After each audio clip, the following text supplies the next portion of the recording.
kolom di KTP, adakah yang mencantumkan 6 kolom agama? Dan bagaimana menurut pendapat Bapak?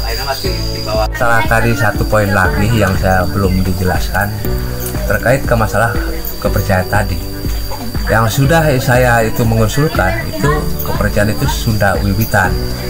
Soalnya kenapa yang memilih Sunda Wiwitan itu agama Sunda Wiwitan Nabi Adam. Tapi sampai sekarang memang belum sehebatnya direspon, belum dicantumkan yang di kolom KTP. Ada yang sudah yang seperti tadi dicantumkan, itu kepercayaan yang Tuhan Yang Maha Esa. Sedangkan bagi kami maupun lembaga adat masyarakat itu tidak nerima yang seperti itu. Soalnya kalau yang kepercayaan yang Tuhan Yang Maha Esa memang itu menyakup keseluruhan. Yang kemauan orang Baduy itu tadi kepercayaan itu Sunda Wiwitan, Nabi Adam. Itu yang dituntut ku masyarakat maupun ku lembaga adat. Saya ya itu sampai manapun soal saya kira tidak merugikan kepercayaan orang lain, tidak sehebatnya itu merusak sehebat yang lain-lain. Tetap kemauan kami itu aja yang mau dicantumkan kepercayaan dari Sunda Wiwitan aja.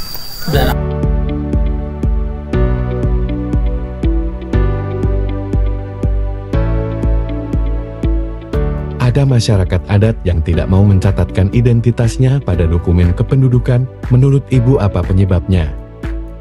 Oke, jadi terkait masyarakat adat, terlepas dari memang akses mereka untuk menjangkau layanan Adminduk itu sendiri yang jauh gitu ya, karena mereka berada di pelosok misalnya gitu ya, termasuk juga terlepas dari akses informasi mereka terhadap penting apakah Adminduk itu penting atau enggak bagi mereka gitu ya. Salah satu tantangan utama juga yang terjadi untuk masyarakat adat adalah karena mereka terhambat juga dengan kebijakan yang ada gitu ya. Jadi misalnya saja ini penghayat kepercayaan gitu ya. Meskipun kita harus mengapresiasi bahwa pemerintah sudah mengakomodir berbagai kebutuhan untuk penghayat kepercayaan, dan sekarang sudah ada kebijakan yang mana untuk penghayat kepercayaan ini sudah bisa dicatatkan di kolom KTP ataupun di kartu keluarga. Tapi hal ini belum diikutsertakan dengan pencatatan atau kemudahan dalam pencatatan perkawinan gitu. Nah, salah satu kendala atau tantangan utamanya adalah mengenai aturan atau kebijakannya, yang mana untuk penghayat kepercayaan ini mereka baru bisa dicatatkan ketika penghayat kepercayaannya sudah terdaftar di Kementerian Pendidikan dan Kebudayaan gitu ya. Jadi mereka harus menjadi sebuah organisasi terlebih dahulu, kemudian baru bisa dicatatkan. Namun kan untuk membuat mereka bisa terdaftar di Kementerian Pendidikan dan Kebudayaan, ini merupakan suatu hal yang tidak mudah juga bagi mereka gitu ya.